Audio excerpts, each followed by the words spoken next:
दोस्तों, जैसा कि हम जानते हैं कि किसी भी मटेरियल पे कोई भी फोर्स लगाने पर, चाहे वो टेंसाइल हो या कंप्रेस हो, उसकी लेंथ में चेंज आता है जिसे हम लॉन्गिट्यूडनल स्ट्रेन कहते हैं, जो कि उसके अंदरूनी स्ट्रेस के डायरेक्टली प्रोपोर्शनल होता है, जहां पे के उस मटेरियल का प्रोपोर्शनैलिटी कांस्टेंट होता है।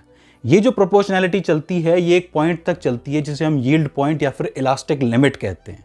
यानी कि इस पॉइंट तक हुक्स लॉ फॉलो होता है, यानी कि इस पॉइंट तक आने तक जो मटेरियल है वो अपनी इनिशियल पोजीशन पे आ सकता है, लेकिन इसके बाद प्लास्टिक डिफॉर्मेशन हो जाता है। लेकिन क्या होगा अगर मैं आपसे कहूं कि रबर एक नॉन हुकियन ऑब्जेक्ट है या फिर वो हुक्स लॉ को फॉलो नहीं करता है।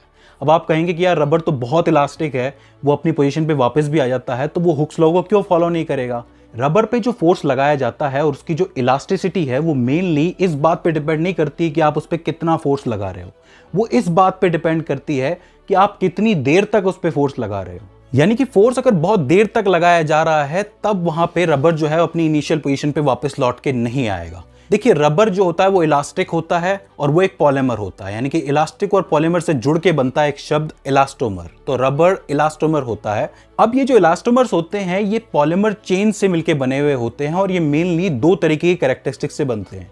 एक है विस्कोसिटी यानी कि बहने की प्रवृत्ति और एक है इलास्टिसिटी यानी कि खिंचने की प्रवृत्ति। दोनों को मिला दोगे तो बीच का एरिया बनेगा विस्को इलास्टिक एरिया।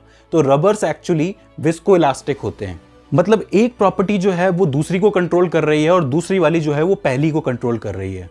तो अब ये एक दूसरे को कंट्रोल करती कैसे हैं? देखिए, इन पॉलीमर चेन्स के बीच में कुछ बॉन्ड्स होते हैं जिसे हम क्रॉस लिंकिंग बॉन्ड्स कहते हैं। ऐसी तस्वीरें आपने बहुत देखी होगी, यहाँ पे क्रॉस लिंकिंग बॉन्ड आपको नजर आ रहे होंगे।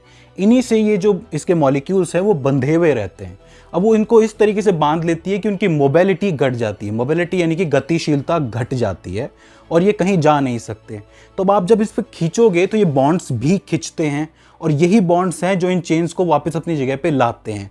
लेकिन अगर आप इसको बहुत देर तक खींचते हो तो इसके जो बॉन्ड्स हैं वो टूटेंगे तो नहीं, लेकिन टेढ़े जरूर हो जाएंगे, मतलब अपनी जगह से थोड़े से हिल जरूर जाएंगे। इस वजह से हम कहते हैं कि इसके मॉलिक्यूल्स कभी अपनी इनिशियल पोजीशन पे वापस नहीं आते और ये इलास्टिक होते हुए भी पूरी तरह इलास्टिक नहीं है।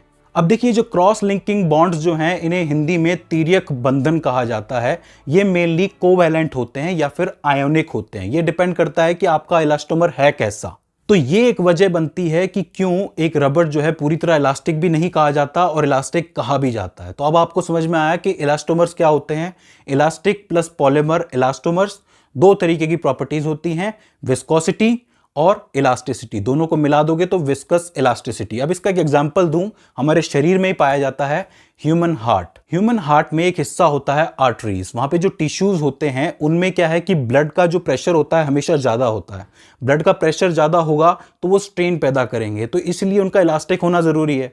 तो वो क्या करते हैं कि थोड़ी देर के लिए उनका साइज बढ़ जाता है, जैसे ही प्रेशर कम होता है तो साइज कम हो जाता है। तो इस तरीके से जो हार्ट है वो ब्लड के प्रेशर को कंट्रोल कर लेता है। अब मैं आपको बता दूं कि जो स्पेस क्राफ्ट बनाए जाते हैं उनमें एक ही तरीके का रबर यूज किया जाता है या फिर एक ही तरीके का इलास्टोमर यूज किया जाता है, वो है सिलिकॉन रबर।